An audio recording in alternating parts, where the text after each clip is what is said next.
What's the weather? It's 51 degrees with rain in Paragould. It don't feel like 51. Ooh, it's kind of cold.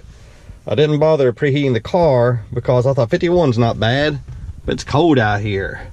I'm going to Rector today, about 42 miles round trip. Let's see how far this thing says I can go. 45 miles.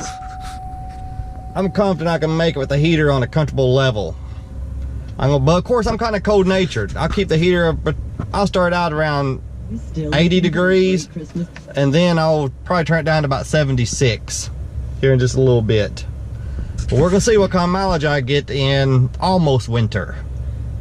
You know, if it were summer, instead of saying 45 miles on my guessometer, it would say probably 75 miles. As you can tell, fresh battery. Here we go. Look at this, 100%. I may get scared like a little girl and have to turn my heat off, but I don't think so. Or I may have to turn it down before I want to. We'll see. And also it's raining. You know, but it shouldn't affect it too much. I'll affect the range a little, but it's not raining hard enough for it to affect it a whole lot, I don't think. I ain't got enough energy to sit behind a postal worker.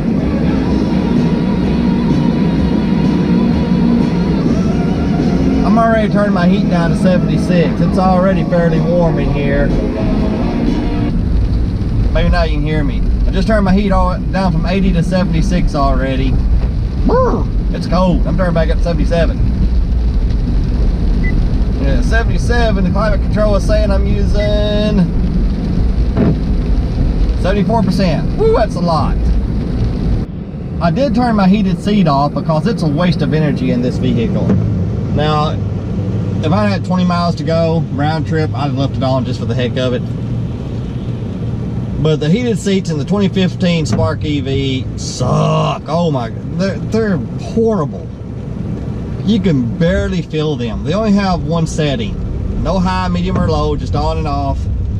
And they suck. So why waste the energy when it's going to be sort of close? I predict I'll get home with about 6, 7, maybe 8 miles left. That's my prediction. In summer, I'd get home with 25 or 30 miles left, or more maybe. Yeah, in summer, I think I'd get home with about, I'd say 30 miles left. Even with the air running. The air don't burn near as much energy as the heater. The heater will absolutely kill you in the winter. Plus the fact that batteries just don't work as well in the winter. I still have as much power. The power is not reduced at all in this car.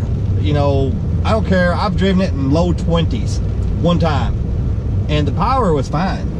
It's just that the range greatly suffers. Even when it's 45 degrees, the range suffers, and you know, the battery range does. So, okay. I've already turned my heater off and I've driven 3 miles. That's because my Spark EV has a little more battery degradation than most, for some odd reason, because these cars have a history of having very little of any battery degradation. You know, not enough to really matter, but my car for some reason does. Most cars, 3 years old, 30,000 miles, have about 16 kilowatt hours available to them. My car has about 14. So I need to average 3 miles per kilowatt hour to safely make it home. With the heat on, after 3.5 miles, look what I'm averaging, 2.6. Because 14, 28, 42. At 3 miles per kilowatt hour, I can go 42 miles. So I turn the heat off, but I'm fairly comfortable. It's not that cold.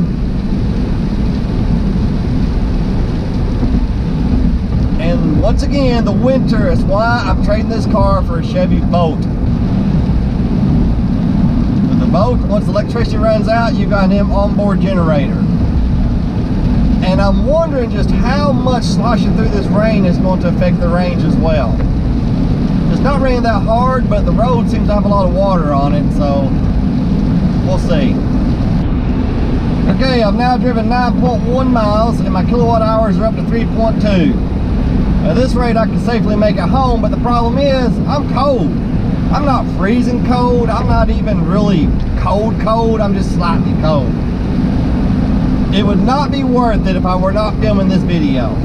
If I didn't have a YouTube channel, I'd rather take the ICE vehicle and be warm, you know, completely warm. But that's what this channel is all about. It's not about making money.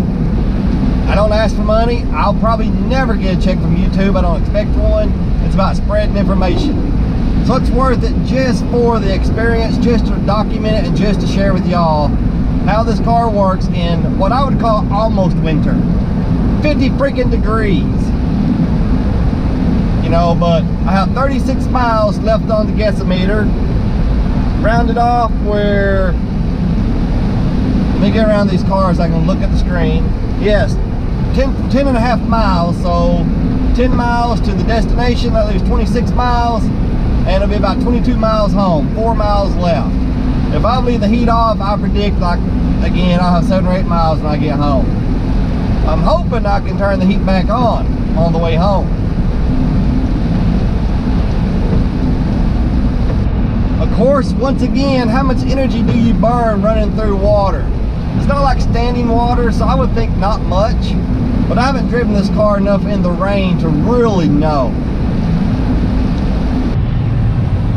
I'm trending up.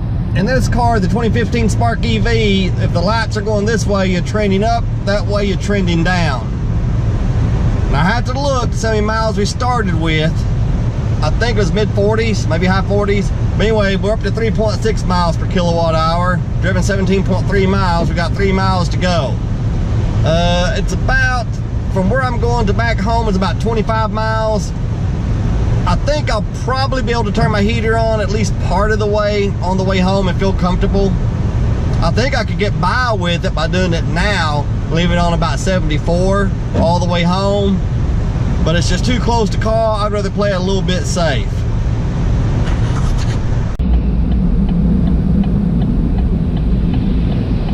Here. All right. Let me pull in here and see what we've got.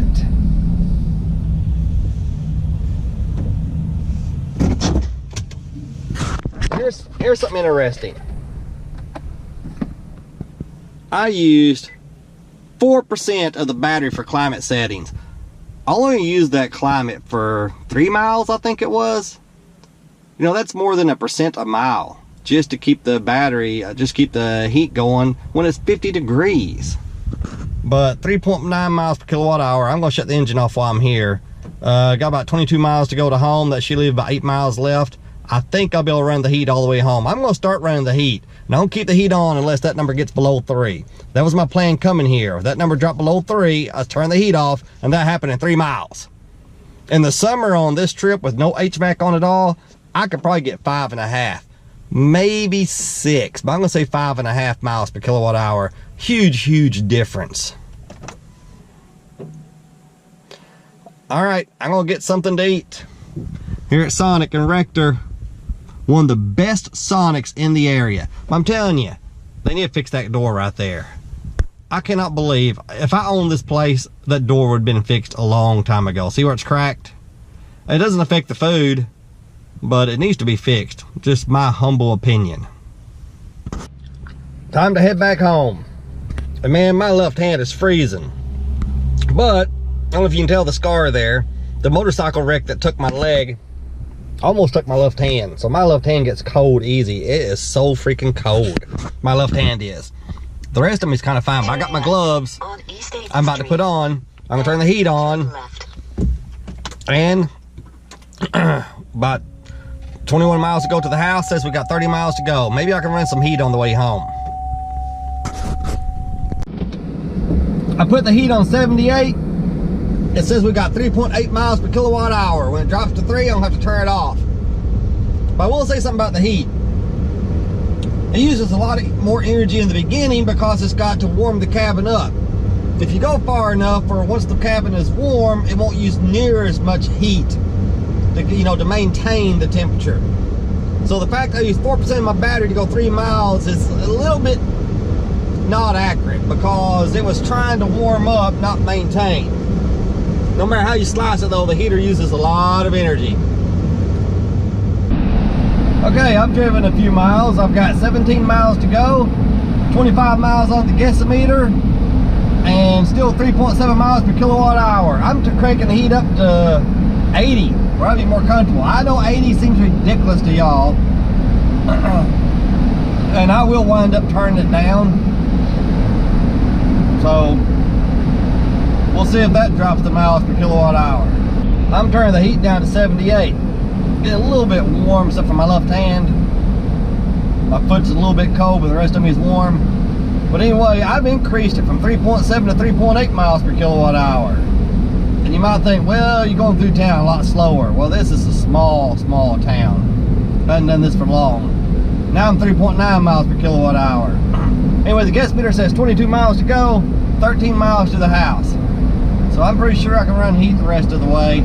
No big deal. Back down to 3.8 miles per kilowatt hour.